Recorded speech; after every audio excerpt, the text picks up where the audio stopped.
முதலில் தலைப்புச் செய்திகளை பார்க்கலாம். முன்பை விட பலத்துடன் அணு ஆராய்ச்சி கூடங்கள் கட்டி எழுப்பப்படும். ஈரான் அதிபர் மசூத் பெசஸ்கியான் அதிரடி அறிவிப்பு. அமெரிக்கா மற்றும் ஐரோப்பிய நாடுகளுக்கு கடும் சவால். பாலஸ்தீன் முன்னாள் பிரதமர் இஸ்மாயில் ஹனியே குறிவைக்கப்பட்டது எப்படி? விசாரணையில் கிடைத்த புதிய தகவலை வெளியிட்டுள்ளது ஈரான். ஈரானிய அதிகாரிகள் யாரும் விலை போகவில்லை என்று விளக்கம். இஸ்ரேலின் டெல் அவிவ் பல்கலைக்கழகத்துடன் எந்த உறவும் கூடாது. மான்செஸ்டர் பல்கலைக்கழக மாணவர்கள் ஒருமித்த முடிவு. 94% மாணவர்கள் இஸ்ரேலுக்கு எதிராக கருத்து. காசாவில் நிவாரணம் வழங்கும் போது மட்டும் 1000 வீரர்களை இழந்துள்ளோம். தேவை உடையவர்களுக்கு தொடர்ந்து சேவை செய்வோம். அமெரிக்காவின் குற்றச்சாட்டுகளுக்கு ஹமாஸ் இயக்கம் மறுப்பு. காசா மக்களுக்கு புரோட்டீன் கிடைக்கக்கூடாது என சதி செய்யும் இஸ்ரேல். அசைவ உணவுப் பொருட்கள் நிலக்கடலையை கூட லக்ஸரி உணவு பட்டியலில் சேர்த்து வஞ்சனை. இனி விரிவான செய்திகளை பார்க்கலாம். ஈரானின் சேதமடைந்த அணு ஆலைகள் மீண்டும் முன்பை விட பலமாக கட்டி எழுப்பப்படும் என அந்நாட்டு அதிபர் தெரிவித்துள்ளார்.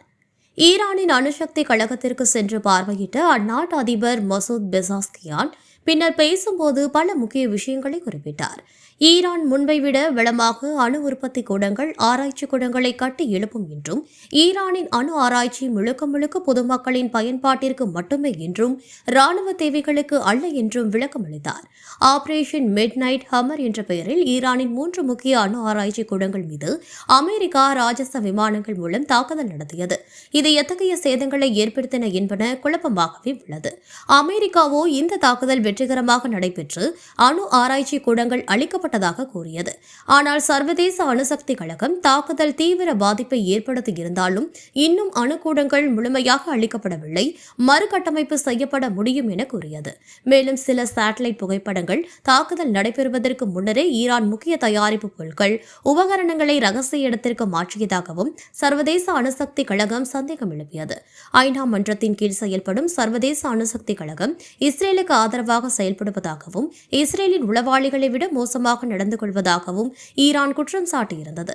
இந்த சூழலில்தான் அமெரிக்காவின் தாக்குதலில் இருந்து மீண்டும் மறுபடியும் முன்பை விட பலமாக பாதாள அணு ஆராய்ச்சி கூடங்களை கட்டி எழுப்பப்படும் என ஈரான் துணிச்சலாக கூறியுள்ளது. ஹமாஸின் முன்னாள் தலைவரும் முன்னாள் பாலஸ்தீன் பிரதமருமான இஸ்மாயில் ஹனியே கொலை விவகாரத்தில் இஸ்ரேலின் பொய்கள் அம்பலமாகியுள்ளன.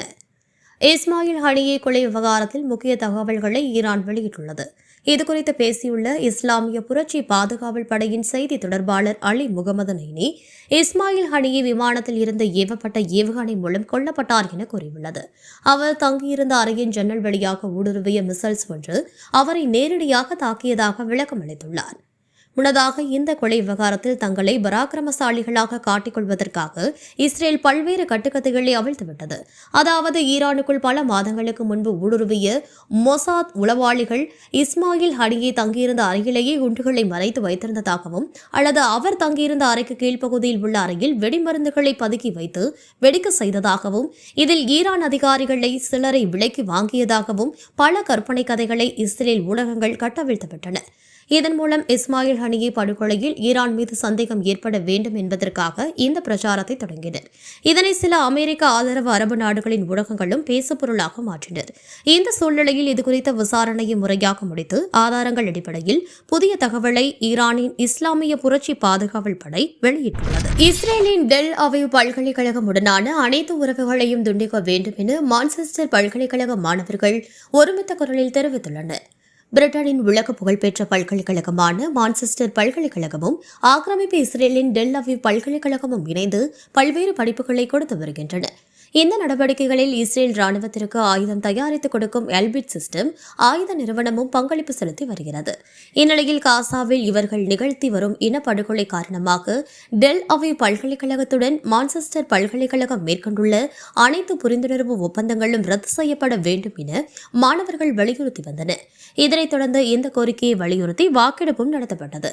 இந்த வாக்கெடுப்பில் சுமார் 5000 மாணவர்கள் கலந்து கொண்டனர். இதில் 94% மாணவர்கள் இஸ்ரேல் இஸ்ரேலின் டெல் அவிவ் பல்கலைக்கழகமுடனான ஒப்பந்தத்தை ரத்து செய்ய கோரும் தீர்மானத்திற்கு ஆதரவாக வாக்களித்துள்ளன.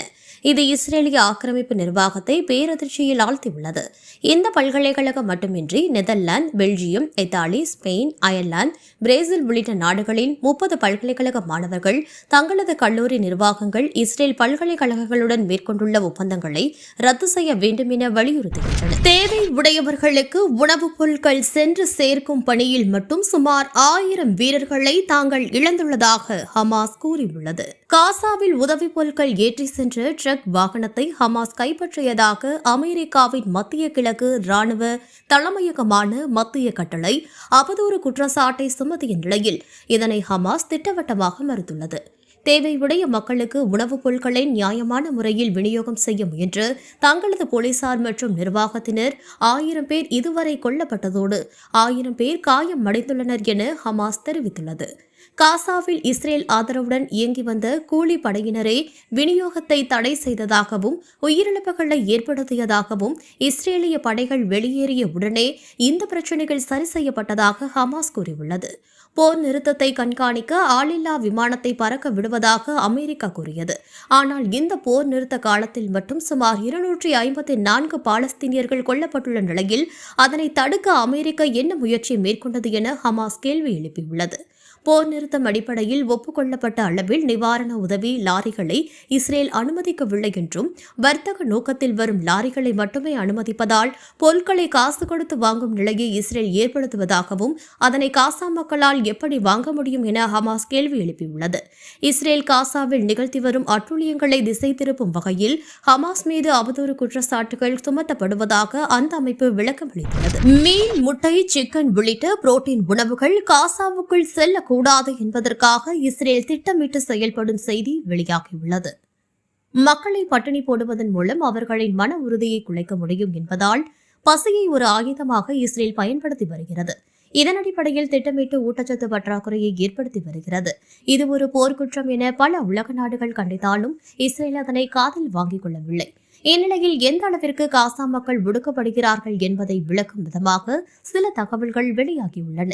குறிப்பாக புரோட்டீன் சத்து கிடைக்கக்கூடாது என்பதற்காக மீன், முட்டை, சிக்கன், மட்டன், மாட்டிறைச்சி போன்ற உணவுகளை காசாவுக்குள் கொண்டு செல்ல தடை விதித்துள்ளது.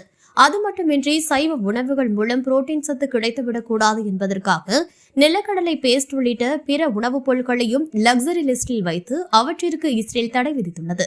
இது மட்டுமின்றி கடற்கரைக்கு சென்று மீன் பிடித்து அதனை உணவாக எடுத்துக் கொள்கிறார்கள் என்பதற்காக மீனவர்கள் மீது துப்பாக்கி சூடு நடத்துவது, படகுகளை அழிப்பது போன்ற நடவடிக்கைகளில் இஸ்ரேல் ஈடுபட்டு வருகிறது. இதனிடையே வெளிநாடுகளில் இருந்து அனுப்பி வைக்கப்படும் வியாபார லாரிகளில் வரும் சிக்கன்களை கொண்டு தயாரிக்கப்படும் ஷவர்மாக்களை அதிக விலைக்கு விற்பனை செய்யும் கடைகள் மீது ஹமாஸ் நடவடிக்கை எடுத்து வருகிறது.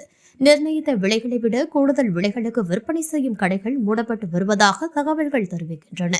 இது ஒரு போர்க்குற்றம் என ஐநா துணை அமைப்புகள் எச்சரிக்கை விடுத்தும் கூட இஸ்ரேல் தனது கிரிமினல் குற்றங்களை சுதந்திரமாக செய்து வருகிறது. காசாவுக்குள் 600 ட்ரக் லாரிகள் நாள் ஒன்றுக்கு அனுமதிக்கப்பட வேண்டும். ஆனால் 150க்கும் குறைவான லாரிகளே அனுப்பப்பட்டு வருகின்றன. இதில் பெரும்பாலானவை வியாபார லாரிகள். முக்கிய மருந்துகள், மருத்துவ உபகரணங்களும் கிடைக்காமல் இஸ்ரேல் தடுத்து வருகிறது. 15 வயது பாலஸ்தீன சிறுவன் இஸ்ரேல் தாக்குதலில் வீரமரணம் அடைந்த நிலையில் அவரது இறுதி சடங்கில் பல்லாயிரக்கணக்கான பாலஸ்தீனியர்கள் கலந்து கொண்டனர். மேற்கு கரையில் செல்வாட் நகரத்தை சேர்ந்த 15 வயது சிறுவன் யாமன் சமத் ஹமீத் அந்நகரத்திற்கு வந்த இஸ்ரேல் படையை எதிர்த்து நடைபெற்ற போராட்டத்தில் கலந்து கொண்டதாக கூறப்படுகிறது. அப்போது ஆக்கிரமிப்பு படைகள் நடத்திய துப்பாக்கி சூட்டில் காயமடைந்துள்ளார். மருத்துவமனைக்கு கொண்டு செல்வதற்கு ஆம்புலன்ஸில் ஏற்றப்பட்ட நிலையில் அந்த ஆம்புலன்ஸ் வாகனத்தை செல்ல விடாமல் ஆக்கிரமிப்பு படைகள் தடுத்துள்ளன. நீண்ட நேரம் கழித்து ரமல்லா மருத்துவமனைக்கு சிறுவன் கொண்டு செல்லப்பட்ட நிலையில் அங்கு உயிரிழந்ததாக அறிவிக்கப்பட்டுள்ளது. யாமன் சமத்தின் கடைசி நேரத்தில் அவன் மகிழ்ச்சியாக இருந்தான். குடும்பத்தினருடன் விளையாடிவிட்டு வெளியே சென்று வருகிறேன் என்று கூறிவிட்டு சென்றான்.